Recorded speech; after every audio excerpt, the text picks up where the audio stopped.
vou ser bem breve, irmãos. Tentar ser bem breve e objetivo. Amém? Abra a Bíblia em Lucas, capítulo 10.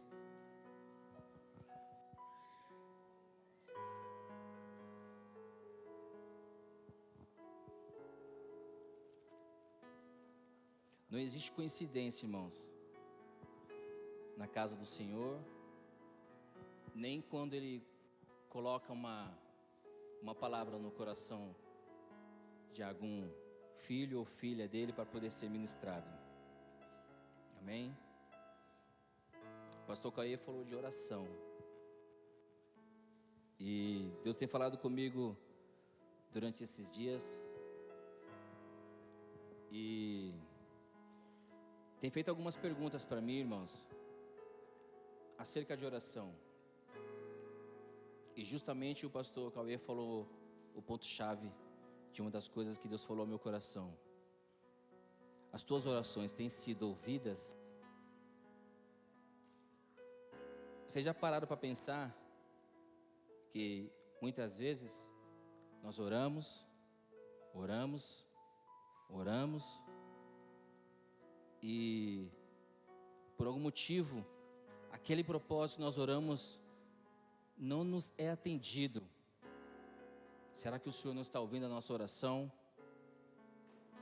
Tem alguns segredos, meus irmãos, do mundo espiritual, que é um tríplice, e eles precisam andar juntos. Eu vou ler eles aqui para vocês, que é santidade, oração e jejum. Gravem essas palavras, irmãos. Nós vamos ver aqui no texto de Lucas. Eu vou ser breve em alguns versículos só, devido ao tempo. E também, se os irmãos puderem deixar também aberto em Mateus capítulo 9. Vamos primeiro em Lucas. Eu vou ser bem breve aqui, amém? Lucas capítulo 10, irmãos. Jesus, Ele envia 70 discípulos, em dois, para que precedesse em cada cidade que Jesus ia passar, para orar, expulsar demônios, curar os enfermos. Amém? O texto, eu estou conjecturando o texto, mas sem ferir o texto, amém, irmãos? E os discípulos vão na autoridade do nome de Jesus, irmãos. Eles vão para esse lugar como que os discípulos de João Batista, para preceder, para antecipar aquilo que Jesus ia fazer naqueles lugares. E os discípulos vão, irmãos. E aí, na primeira parte, eu vou ler bem rápido aqui. Diz assim, capítulo 10, versículo 1. Depois disso, o Senhor designou outros 70 e os enviou de dois em dois, para que o precedesse em cada cidade e lugar aonde ele estava para ir. E lhes fez a seguinte advertência: a seara é grande, mas os trabalhadores são poucos. Rogai, pois, ao Senhor da seara que mande trabalhadores para a sua seara. Ide, e eis que eu vos envio como cordeiros para o meio de lobos. Depois disso, versículo 4, 5, 6, Jesus começa a fazer algumas advertências ou admoestações para os discípulos, para não levar uma coisa, não fazer isso, não fazer aquilo. Eu quero partir para o retorno já, irmãos. Eu quero partir para o regresso. O regresso está aqui, nos versículos 17. Então regressaram os 70, possuídos de alegria, dizendo: Senhor, os próprios demônios se submetem pelo teu nome. Olha o que Jesus fala para os discípulos, irmãos. Mas eles lhes disse: eu vi a Satanás caindo do céu como relâmpago. Eis aí vos dei autoridade para pisardes serpentes e escorpiões, e sobre todo o poder do inimigo, e nada absolutamente vos causará dano. Não obstante, alegrai-vos não porque os espíritos se vos submetem, e sim porque o vosso nome está arrolado nos céus, ou escrito nos céus. Bom, Jesus dá autoridade para os discípulos, eles vão nessa autoridade do nome de Jesus. Irmãos, o nome de Jesus basta, já é a autoridade suficiente. E os discípulos vão e voltam alegres. No regresso eles voltam regozijando de alegria, dizendo o que aconteceu pelo caminho. E com isso aconteceu algumas outras coisas antes de Jesus aqui enviar os 70. Eu fui para os outros evangelhos e vi que na passagem de Marcos tem um detalhe específico que nós vamos ler. Amém? Eu queria que, se os irmãos puderem abrir, Marcos capítulo 9, dos versículos 14 ao 29. O que acontece? Lá, tanto no evangelho de Lucas como no evangelho de Marcos, o que antecede esse acontecimento, irmãos, e aí um bem conhecido, é a transfiguração, onde Jesus leva Pedro, Tiago e João ao monte e se transfigura na frente deles. Pedro, Tiago e João, em muitas ocasiões e muitos acontecimentos da Bíblia, importantes da vida de Jesus, ele leva só esses 3 discípulos, irmãos. E aqui acontece algo tremendo, meus irmãos. Enquanto Jesus está lá com Pedro, Tiago e João no monte, quando Jesus desce, entendam, Pedro, Tiago e João estavam lá, então os outros discípulos estavam esperando Jesus na beira do monte. Os outros discípulos estavam lá reunidos. Quando Jesus desce do monte, ele vê uma coisa, ele vê os escribas discutindo com os discípulos. E essa discussão, Jesus pergunta o que estava acontecendo. E aí, dentre a multidão fala: mestre, o meu filho, ele estava endemoniado. E ora ele faz isso com meu filho, joga na água, no fogo. Várias vezes ele tentou matar meu filho. Eu trouxe para os seus discípulos, eles não puderam expulsar. Não puderam expulsar.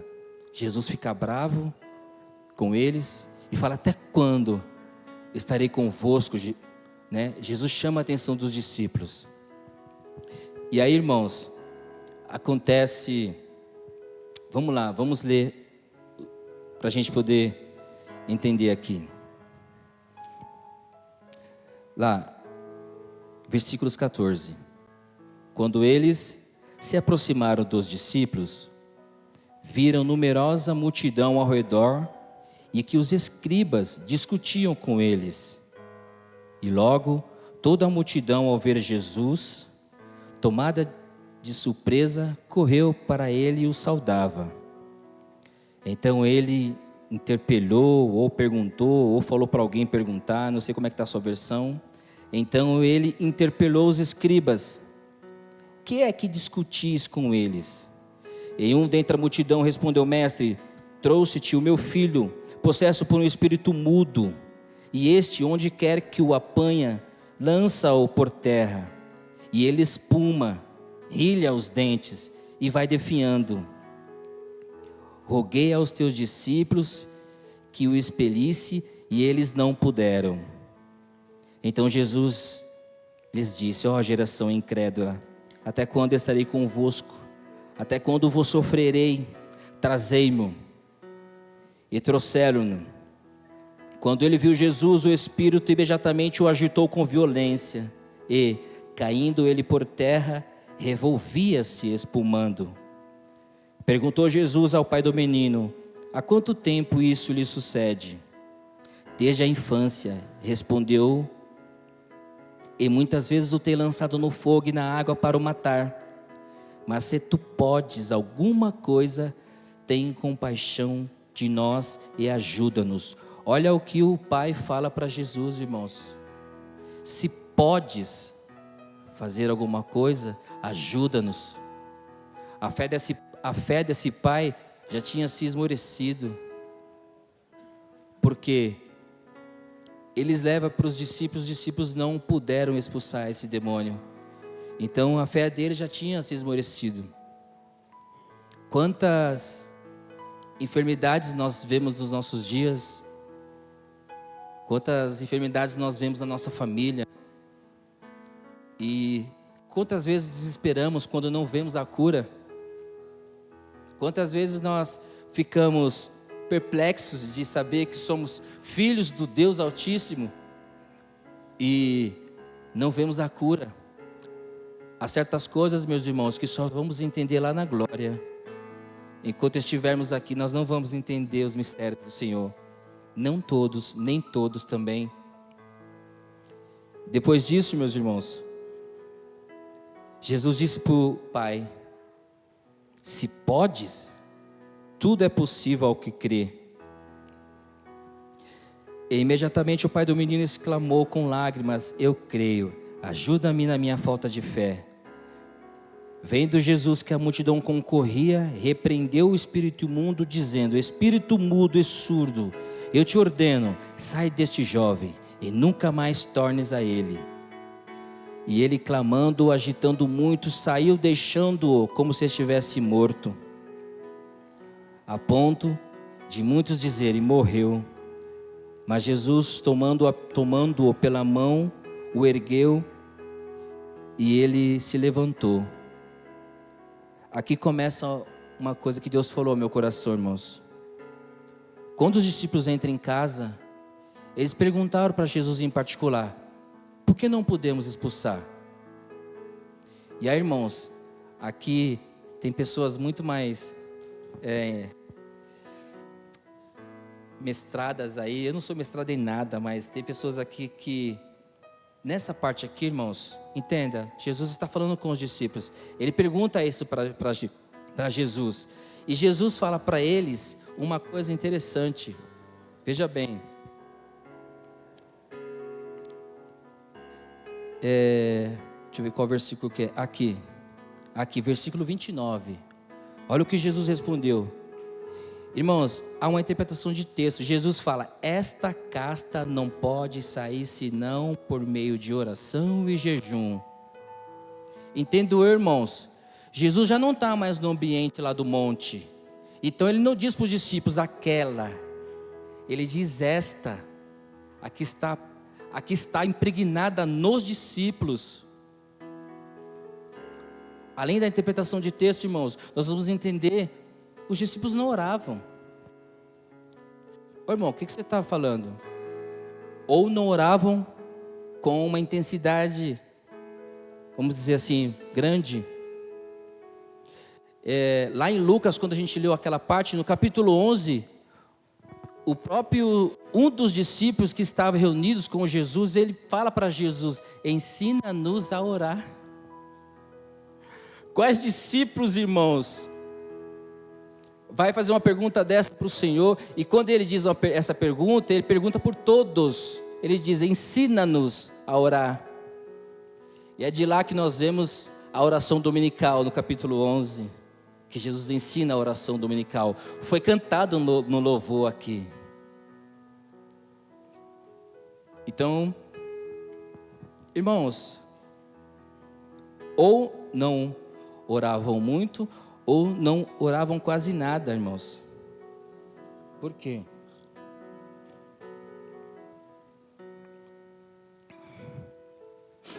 Aqui no versículo 29, Jesus dá uma dica para os discípulos, irmãos. Dá uma dica para que eles, a partir daquele dia, orassem e se consagrassem, quando estava junto com eles. Certo? Eu discorri na Bíblia. Os discípulos de João Batista chegam em Jesus e falam: os teus discípulos não se consagram. Nós que somos discípulos de João, nós se consagramos, e os fariseus se consagram ainda mais, mas os teus discípulos não se consagram. Nós estamos vendo os discípulos que não estavam orando, quase nada, ou bem pouco, e que não se consagravam, irmãos. Não fazia jejum. Os discípulos de João Batista falam isso para ele. E Jesus fala para ele, pode. Isso acontece até nos dias de hoje. Jesus fala para ele, pode os convidados ficar em jejum enquanto o noivo está presente? Isso acontece até hoje nos nossos dias. Se você vai no casamento, você só come quando as pessoas entram, o noivo, a noiva, não é verdade? Uma festa de debutante, a mesa tem que estar limpinha para sair bonita na foto, e você fica com a barriga roncando, e é verdade, isso acontece até hoje. Onde você quer chegar, irmãos? O tríplice que eu disse, irmãos, santidade, oração e jejum. Isso tem que caminhar com todos nós. Com quem, irmãos? Você aceitou Jesus como seu suficiente, exclusivo e eterno Salvador? Então é para você também. Ou você acha que isso é só para os líderes? Os nossos líderes, os nossos pastores abençoados aqui. Nossos obreiros, nossos diáconos, nossos presbíteros. Não, irmãos, isso é para todos. E eu já vou para o fim. Isso aqui é uma coisa que duraria horas para falar, irmãos. Duraria horas para falar. Mas eu vou já partir para os confins.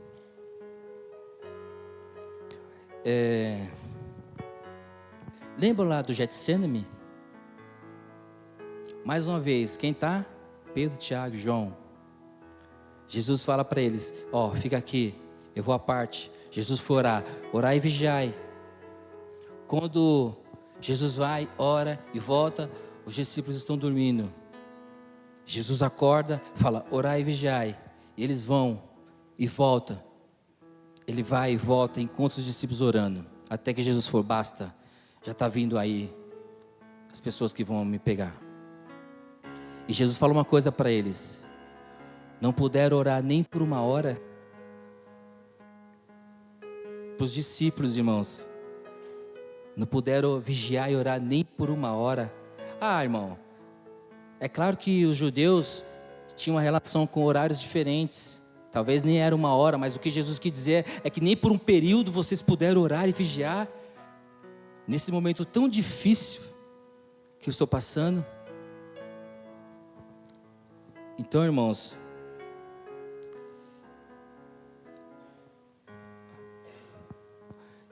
Deus tem usado a vida dos nossos pastores aqui para ministrar algo importante para nós. Enquanto eu estou aí, eu estou prestando atenção. Por mais que o pastor hoje e o irmão André estão no lugar que muitas vezes a gente vê a desfeita de alguns irmãos na igreja, na casa do Senhor. Às vezes o Facebook é mais importante. Às vezes jogar um joguinho é mais importante do que prestar atenção na palavra, no louvor. E aí eu te pergunto, como está o nível de oração nossa? Como está o nível de intimidade nosso, irmãos?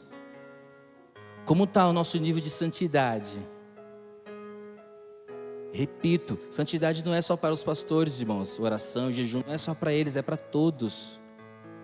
É para todos, porque quando você estiver, dependendo do local que você estiver, o seu nível de intimidade com o Espírito Santo vai fazer com que Ele revele a vida da pessoa para você, enquanto você está falando com a pessoa, enquanto você está aqui no púlpito, o Espírito Santo de Deus está conversando com você. É esse nível de espiritualidade, é esse nível que o Senhor está falando conosco hoje, irmãos. Enquanto você está ministrando, o Espírito Santo de Deus está falando com você. Meu servo, fala isso e isso para tal pessoa. Ou chama essa pessoa aqui na frente e fala isso e isso. É esse nível de espiritualidade, irmãos, que eu estou falando. Eu fui lá em Atos dos Apóstolos, capítulo 19, e vi lá os 7 filhos de Seva, né? Eles foram expulsar um demônio. Entendam, Eles foram expulsar o demônio e disse: te conjuro no nome de Jesus a qual Paulo serve. Certo? O que os demônios fizeram com eles? Peraí, ele não disse como se expulsa um demônio? Não é no nome de Jesus? Por que não saiu? Por que esses filhos de Seva não puderam expulsar? Irmãos, aí vai uma coisa até um pouco grave. Dependendo da pessoa que está ali, orando por uma pessoa possessa por um demônio, dependendo da pessoa que disser sai em nome de Jesus, o demônio não sai. Não pela autoridade do nome de Jesus, não pelo nome de Jesus, mas por causa da pessoa que está falando.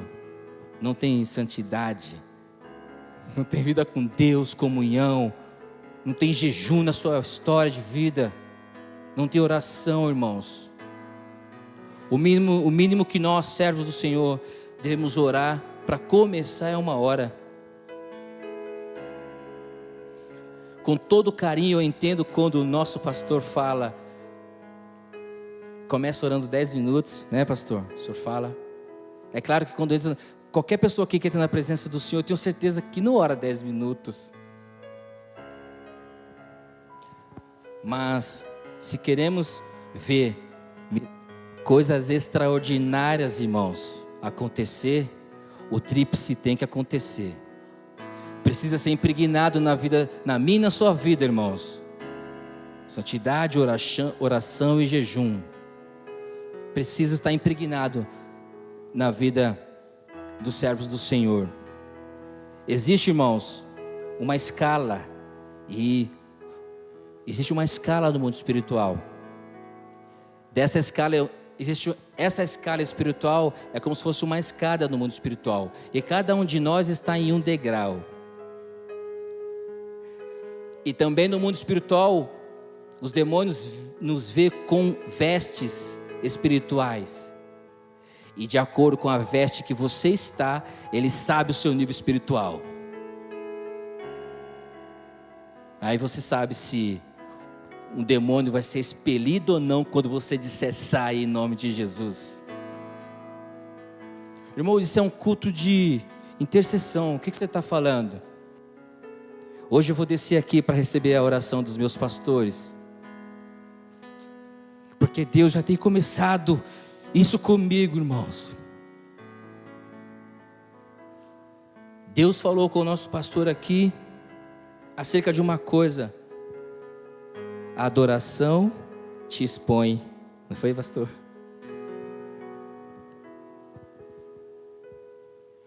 É uma outra coisa que vai também, que precisa fazer parte das nossas vidas. Deixa o Facebook para lá, deixa o joguinho para outra hora, e vamos adorar ao Senhor. Amém, irmãos?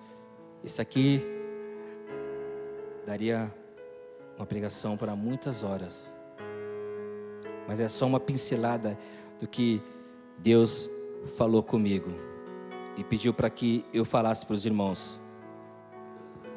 E hoje, quando você vem aqui na frente, que eu também vou estar, Deus vai colocar algo no coração dos nossos pastores, e aquilo que você, em Mateus 6:6, fez na sua residência, na sua casa, no seu momento com Deus, vamos pedir para o Senhor revelar para os nossos pastores, para os irmãos que vão estar aqui, e vamos começar hoje esse tríplice, irmãos. Irmãos, eu já observo essas coisas, então amém. Essa palavra não é para você, então, mas eu creio, essa palavra falou comigo, irmãos, e creio que ela está falando com algumas pessoas aqui hoje. Amém? Em nome de Jesus.